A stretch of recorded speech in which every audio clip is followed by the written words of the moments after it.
اهلا بيكم.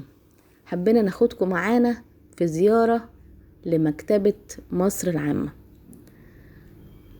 يلا بينا نشوفها من جوه شكلها ايه. بس الزيارة الرئيسية كان علشان احنا رايحين المسرح فيها.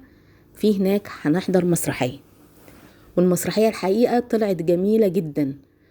فرقة المسرح عاملينها للأطفال، لكن عاملينها بأداء عالي. الشخصيات كلها كانت مميزة. المسرحية بجد كانت حلوة جدا. انا عايزة افرجكم بس ده على شكل المكتبة كده من بره. دي مكتبة مصر العامة بمطروح اهو.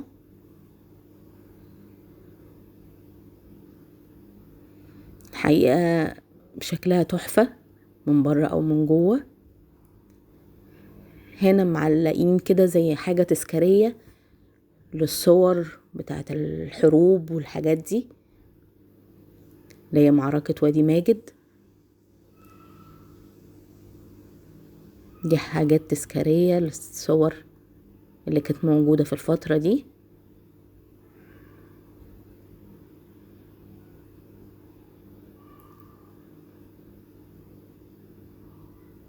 والاستقبال هناك الناس محترمة جدا، تسألوا على اي حاجة بيدوك المعلومات كاملة. بيعملوا فيها كورسات غير القراية للكبار، في كورسات وفي حاجات ترفيهية للأطفال. ده شكل الريسبشن اهو.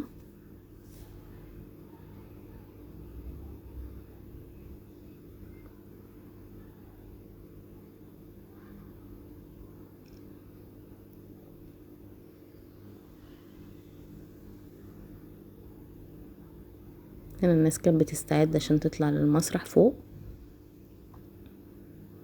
ده كده ماكيت للمكتبة، وده شعار مطروح.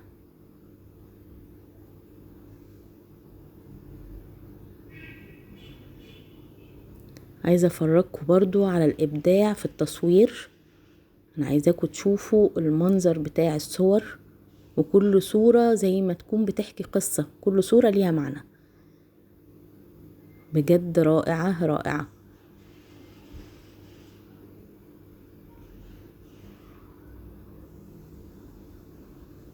الدور ده كامل محطوط مجموعة صور جميلة جدا بتحكي عن مطروح، عن العادات بتاعتها. كل صورة لها معنى، كل صورة اكنها بتحكي حكاية لوحدها.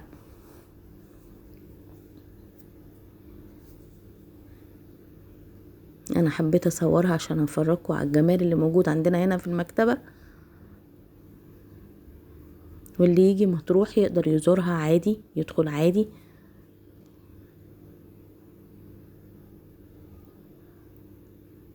وبعد كده هسيبكم تتفرجوا على المسرحية وتشوفوا مشاهد منها.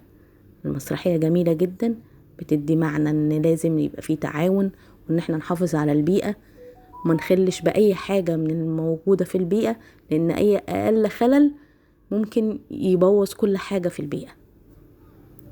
وهو بيحكي على البيئة بتاعة البحر، يعني البيئة البحرية او البحر في العموم والكائنات البحرية.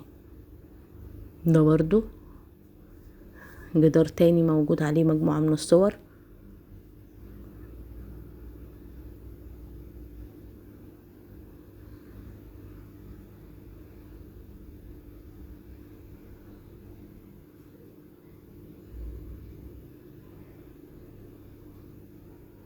شايفين الجمال؟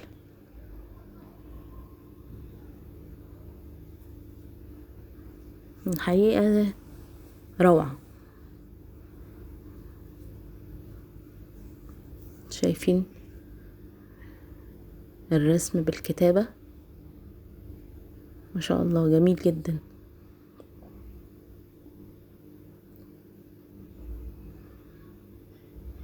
دي برضو مجموعة صور هنا للبلد نفسها.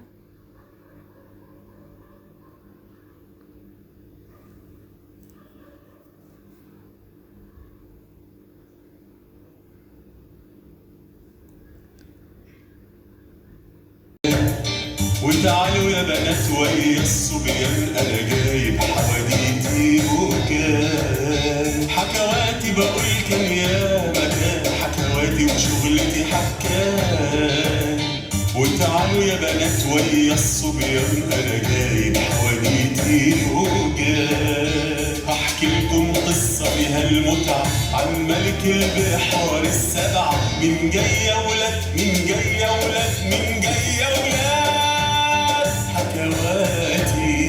ايه ده؟ ايه ده؟ فيه ايه؟ فيه ايه بس يا سارة؟ ايه اللي مش عاجبك؟ هو انت يا عم الحكاويت ما زهقتش من الحواديت؟ طب دي حتى بقت حواديت قديمة وما فيهاش أي تدخين. قديمة قديمة يا سارة، وهو في الحواديت قديمة وجديدة؟ ما طول عمرها الحواديت واحدة وبنسمعها وبنبقى مبسوطين، مش كده يا ولاد؟ يا ولاد مش بيردوا عليا يا سارة. أصل الكلام ده كان زمان، دلوقتي في موبايل عليه كل الألعاب اللي في الدنيا. إيه بقى اللي يخليني أسمع حواديت؟ أنا كنت قدرت ألعب بالحواديت نفسها. ايه ده؟ ايه ده؟ ايه اللي يخليكي تسمعي الحواديت؟ اللي يخليكي تسمعي الحواديت ان كل حدوته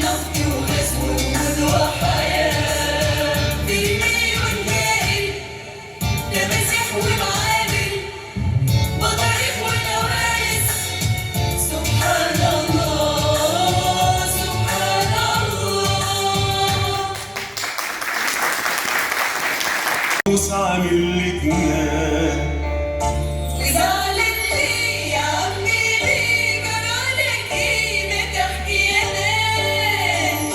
ما هو الإنسان ملوش أمان عامل إزعاج في كل مكان في بحر بعيش هنا ومأذيش وليه تأذيني يا إنسان؟ خلاص معلش بقى ما تزعلش وافرد وشك ومرقص خلاص من اليوم سوا في امان عيش وتعيش يا الدولفين سوا في امان سوا في امان. اللي أنا مش قادرة أفهمه، أنا جيت هنا إزاي؟ انت اللي دخلتي جوه الحدوته لما سمعتيها. أيوه، لكن إزاي؟ إزاي أنا بتكلم وأنا تحت المية؟ إزاي؟ وبعض بنسرق وقت ربنا برضه يعيننا ده الخير هو هدفنا. طب ايه هيخوفنا او ممكن يشغلنا؟ طب ايه هيخوفنا او ممكن يشغلنا؟ مع بعض هنتعاون مع بعض وفي الشدة مش ممكن نتهاون ولا نسكت ولا نرضى. أصل مش شعب جميل أصل ملوش مثيل في الكون. يوم العمال يرفضوا ينفذوا 200 عمال ما رفضوش يا مولاي ما رفضوش وما يندموش أصيلي لأن الشعب المرجانية أول ما بتتفتح وبتتنقل من مكانها بتتحول لقطع صخرية وبيبقى مستحيل إنها تتشكل عشان تبني الأصل. يعني إيه؟ دي مؤامرة كده. المرة دي يشتغلوا والشعب المرجانية أفضل إنها تتشكل عليه أصل. أنا صح من اللي ورا المؤامرة دي حالة. مفيش مؤامرة يا مولاي الملك. الشعب المرجانية طبيعتها كده بيفضل ملك طول ما هي موجودة في مكانها. واتنقلت من مكانها بتتحول لصخر صلب مستحيل تشكيله. يعني إيه؟ يعني أنا مش هقدر أنفذ.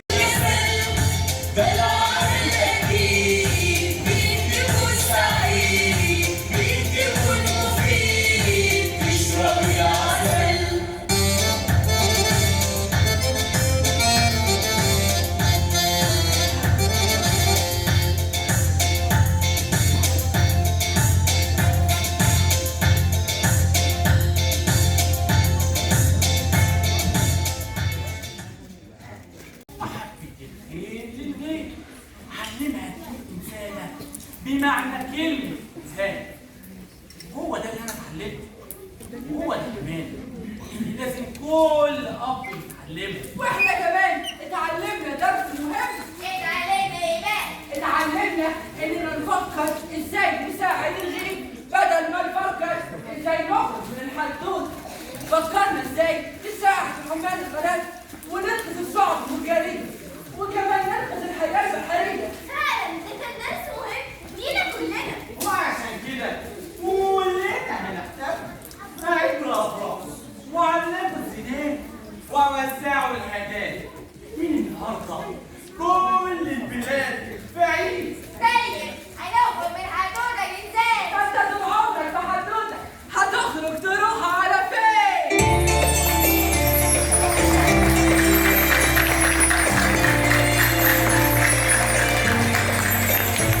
ربنا الحكمة وماشيها وطريقة عشان الكون يفضل لو بس نحافظ على البيئة ده الكون مليان أسرار محيطات أنهار وبحار وهي كلها مخاليق من خلقه ما تحاسبوا بلاش استهتار.